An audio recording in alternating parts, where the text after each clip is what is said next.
오케이 공님.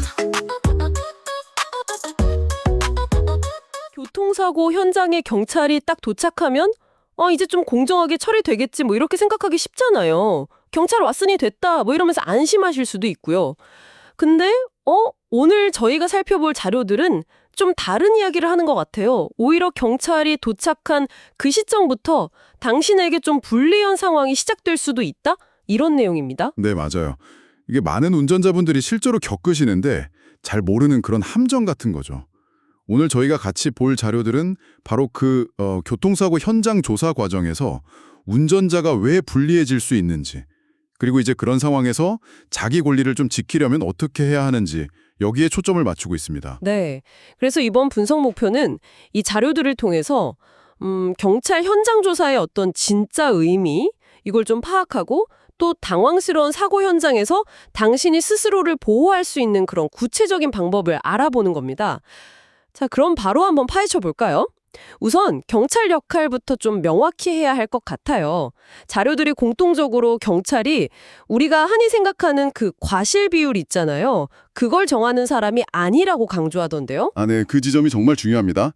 일단 경찰의 주된 임무는요, 사고 현장에서 이게 형사처벌 대상이 되나 안 되나, 그러니까 명백한 법규 위반 행위가 있었는지를 확인하는 거예요. 예를 들면 신호 위반이라든가 음주운전, 중앙선 침범, 이런 것들이죠. 하지만 누가 몇 % 잘못했냐, 이걸 따지는 거. 즉, 민사상 과실 비율은요, 그건 보험사나 나중에 법원에서 판단할 역할인 거죠. 그러니까 경찰 조사는 참고 자료일 뿐이다. 네, 그렇죠. 그게 절대적인 기준이나 최종 결정은 아니라는 겁니다. 과실 비율에 대해서는요. 그렇군요. 경찰이 현장에서 누구 잘못이다 이런 식으로 얘기를 하는 것처럼 들려도 그게 민사 책임까지 확정하는 건 아니다 이 말씀이시군요. 근데 또 현장에선 당황하면 아이고 죄송합니다. 제가 실수했어요. 이런 말 그냥 하기 쉽잖아요. 자료들은 이게 아주 위험할 수 있다고 경고하던데요. 이건 왜 그런 건가요? 네. 이게 무심코 그냥 뱉은 말인데 그 사과나 인정 발언이 경찰관의 그 수첩 메모나 녹취에 딱 기록될 수가 있거든요. 이게 당장은 별거 아닌 것 같아도 나중에 이게 공식 진술서의 일부가 되기도 하고요. 또 보험사랑 협상하거나 심지어 소송까지 갔을 때 스스로 가해자임을 인정한 결정적인 증거로 쓰일 수가 있어요. 와, 정말 무섭네요. 네. 그래서 사고 경위에 대해서 아직 명확하게 판단이 서기 전까지는 섣불런 인정이나 감정적인 사과 이런 발언은 좀 피하시는 게 좋습니다. 질문에는 그냥 아는 범위 내에서 객관적인 사실만 침착하게 전달하는 게 현명하죠. 정말 말 한마디의 무게가 엄청나네요. 또 자료에서 흥미로웠던 지적이 경찰관이라고 해서 모든 교통사고 유형의 전문가는 아닐 수 있다 이 점이었어요. 특히 좀 복잡한 도로 상황 같은 데서는 더 그렇다는 거죠. 네, 맞습니다. 그런 가능성을 항상 열어둬야 해요. 자료들을 보면 경찰관도 모든 교통법규나 아주 복잡한 도로구조, 예를 들어 시야 사각지대라던가 비보호 자회전 상황 같은 거 있잖아요. 이런 걸 완벽하게 다 숙지하지 못했을 수도 있다는 겁니다. 또 경험이 좀 부족하시거나 아니면 그 지역에 익숙하지 않으면 현장 상황을 좀 오해하실 수도 있고요. 그럴 수 있겠네요. 네. 따라서 경찰관의 그 초기 판단을 그냥 맹신하기보다는 사고 당시의 그 구체적인 상황 있잖아요. 내 시야는 어땠고 상대 차량 움직임은 어땠고 등등 이런 걸 최대한 명확하고 상세하게 설명하려는 노력이 좀 필요합니다. 그렇군요. 그러니까 경찰의 역할과 한계를 좀 이해하고 또 섣부른 발언은 정말 조심해야 한다 이거네요.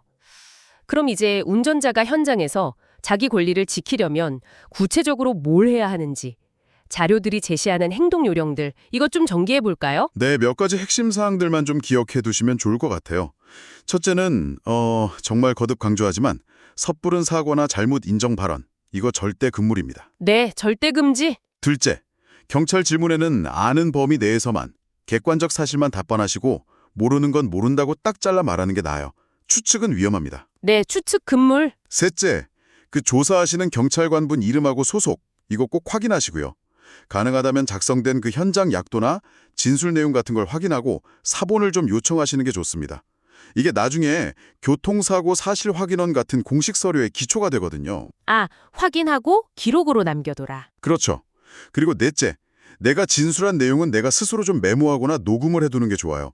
기억 왜곡도 막고 나중에 도움이 됩니다. 마지막으로 이게 어떻게 보면 가장 기본적이면서도 중요한 건데 경찰 조사란 건 별개로 현장 사진이나 블랙박스 영상 확보 이거는 정말 다각도에서 꼼꼼하게 직접 챙기셔야 합니다. 네, 정리하면 현장에 경찰이 왔다고 그냥 안심하고 다 맡길 게 아니네요. 운전자 스스로가 침착하게 사실관계를 파악하고 기록하고 또 자기 발언 하나하나에 신중해야 한다. 이런 거죠. 당신의 행동 하나하나가 정말 결과에 영향을 미칠 수 있다는 거네요. 실제 그런 상황에 닥쳤을 때 당신에게 좀 실질적인 도움이 되기를 바랍니다. 네, 여기서 근데 한 가지 더 생각해 볼 질문을 좀 던져드리고 싶어요. 자료들에서 경찰은 형사 책임에 집중하고 또 모든 사고 유형의 전문가는 아닐 수도 있다고 했잖아요. 그렇다면 현장에서 경찰이 제시했던 그 초기 의견이나 판단, 이걸 나중에 보험사랑 과실 비율 정할 때 대체 어느 정도 무게감으로 이걸 받아들여야 할까요?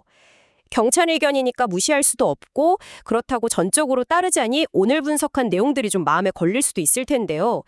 이 질문에 대한 답은 또 다른 자료들을 통해서 저희가 더 깊이 탐색해 볼 수도 있겠습니다. 오늘 분석은 여기까지 하겠습니다. 정비가 즐거운 곳 오케이 동임 차도 나처럼 특별하게 신나게 Girl let's ride vibe는 오케이 힙하게 내 차 소리 여긴 오케이 오케이 동임